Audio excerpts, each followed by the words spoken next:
Hello everybody, it's me again, Zelda. So for today's video, ipapakita ko lang naman kung ano yung mga ginagawa ko sa araw-araw ng ginawang ng Diyos. At sa mga oras nga na ito, sakto naman natulog na yung Junakis ko. So naisipan ko muna magsalok ng tubig at maghugas ng mga plato. At kung mapapansin nyo nga na umuulan ng time na yan, so naisipan ko na din kuskus sa may semento kasi for the lumot naman talaga dito sa sahig ng poso namin. At alam nyo ba, napakaganda talagang gamitin itong stainless brush na mop na to kasi natatanggal talaga yung mga lumot sa semento ng poso namin. So ilalagay ko na lang sa comment section yung link. At pagkatapos ko nga dyan, naisipan ko nga maligo muna. At syempre, naghilamos muna ako ng mukha at nagtoothbrush ng aking ngipin. So habang nagtutoothbrush nga ako, napansin ko nga tong washing machine namin na madumi na nga at nangingitim. So naisipan ko muna yung brushin to bago ako maligo.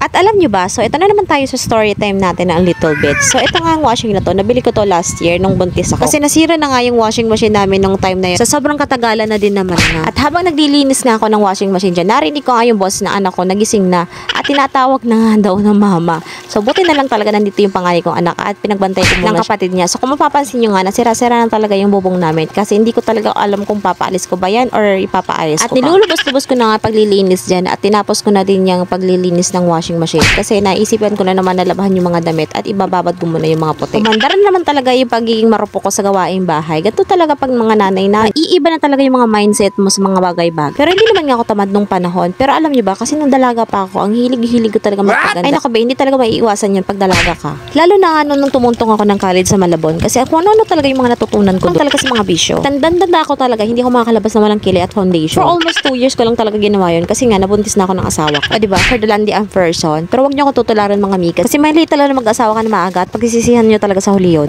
Ay nako, tama na nga yan at ang dami ko na naman ako kwento. Madami na naman talaga kayo nalalaman tungkol sa akin. So ito na nga, nagsisimula na ako maglaba at ibababad ko na mga puti dyan. Pero hindi ko naman talaga tatapusin yan. Ibababad ko lang talaga yung mga puti at ilalagay ko sa washing yung mga dikulo. Nako mga pinapapagod na ako mag voice over. Samahan niyo muna ako maglaba at maglaba na din kayo. Pero syempre joke lang yan. Magsusong background muna tayo. And 3, 2, 1.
At dahil nga tapos na ako magbasa ng mga damit dyan, tatapusin ko naman tong video na to para makapagligo na. Eh kayo, nakapaglaban na din ba kayo? Pero syempre, bago yon, huwag mong kakalimutang i-follow ang page ko at paki-comment naman kung saan mo napanood tong video na to. Like and share. Thank you for watching until my next video. Bye!